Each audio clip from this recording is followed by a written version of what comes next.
হুম এখন এখন আপনাদের সম্মুখে হাঁটতে হাঁটতে কিছু কথা বলবেন আমাদের বড় ভাই আইয়ুবী।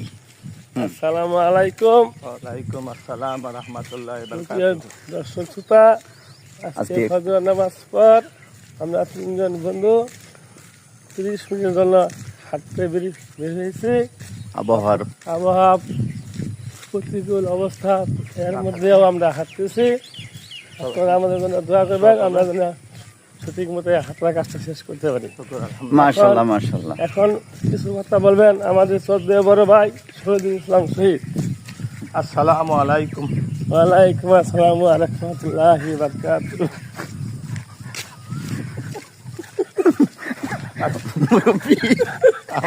মুরবি আসসালামু আলাইকুম। আজকে সকালবেলা ফজর নামাজ পড়ার পর আমরা তিন বন্ধু এবং রাস্তায় হাঁটতেছি। আপনারা যাহারা সকালে উঠেন নাই, এখনো সময় আছে ঘুমোতে করতে, আপাতত ফরজ নামাজটা পড়ে আল্লাহর কাছে শুকরিয়া আদায় করেন। আলহামদুলিল্লাহ। আলহামদুলিল্লাহ। সত্যি আজকের এই প্রতিকূল আবহাওয়া, তার মধ্যেও আমরা বেরিয়েছি, কারণ আমরা সবাই জানি ডায়াবেটিস একটি পক্ষাঘাতগ্রস্ত রোগ।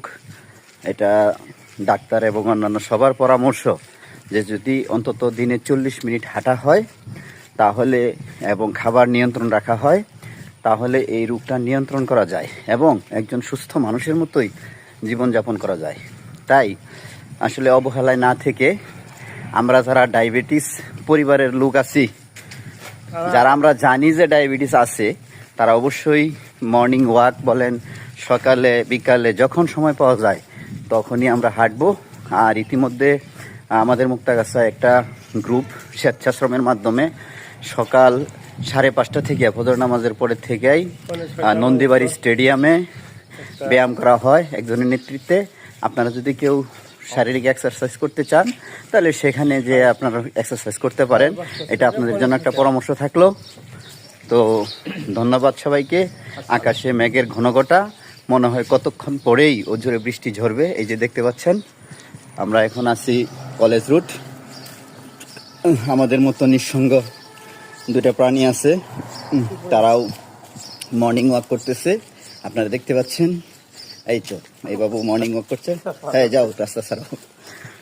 ধন্যবাদ সবাইকে। আমাদের আজকের কথা বলা এখানেই শেষ করছি।